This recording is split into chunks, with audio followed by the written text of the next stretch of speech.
Paano natin gagawin yun? Eh si Eden pa naman ang pinakamatinik nating reporter. Yun na nga po. Paano ko isa-substitute yan? Saan ako hahanap pa? Naniniwala ako talagang magaling si Eden Santos Suarez. Pinangingilagan siguro. Dismayado si Senador Rodante Marcoleta sa naging hakbang ng Presidential Communications Office na ipatanggal ang reporter ng Net25 na si Miss Eden Santos. Sabi mo, merong protocol na bawal ang ambush interview sa ating Pangulo? May ganun po na pakiusap sila na kung maaari, wala tayong ambush interview, maliban ang gustuhin ng Pangulo na yun naman pala. Bakit talaga? Ayaw ba ng Pangulo na ma-interview siya? O sila lang ang gumagawa ng paraan?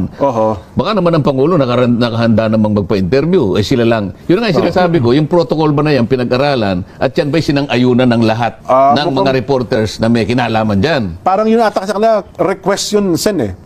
Parang protocol, request basically. Unang-una ako, personal. Opo. Kung hihilingin nila si Eden Suarez Santos ay ilipat at alisin doon. Paano natin gagawin yun? Eh si Eden pa naman ang pinakamatinik nating reporter. Yun na nga po. Paano ko isa-substitute yan? Saan ako hahanap pa? Eh napakahirap namang kumuha ng reporter. Alam mo naman ang reporter natin, taon na. Taon na ang kanilang training dito. Hindi naman ganun kadali na basta ka na lang maglipat. Yes. Saka hindi ganun naman ang patakaran. Baka naman lumalabag na kayo sa press freedom pag gaganyan. May ganun ba? Kung minsan kasi may kinakailangang itanong talaga at hindi mo naman talaga mapipili yung oras. Lalo na yung pagkakataon, doon mo lang nakita halimbawa yung taong gusto mong tanungin. At talagang gusto mo namang itanong yun sapagkat bahagi ng tungkulin mo. Hinahabol mo talaga yung deadlines.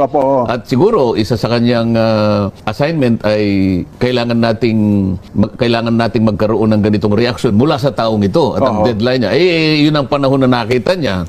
Paano mo ipagbabawal yun? Ako personal ko lang.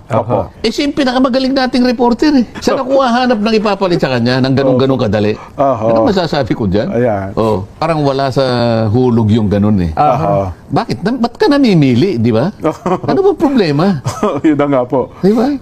Kapag pinadala natin ang isang reporter natin, andun ang tiwala natin. Bakit kayo ang magsasabi na palitan namin? Di ba kami? Dapat yung nagpadala, yun ang merong discretion na palitan kung saan na siya gustong ilagay. Hindi kayo ang magpapalit. Totoo.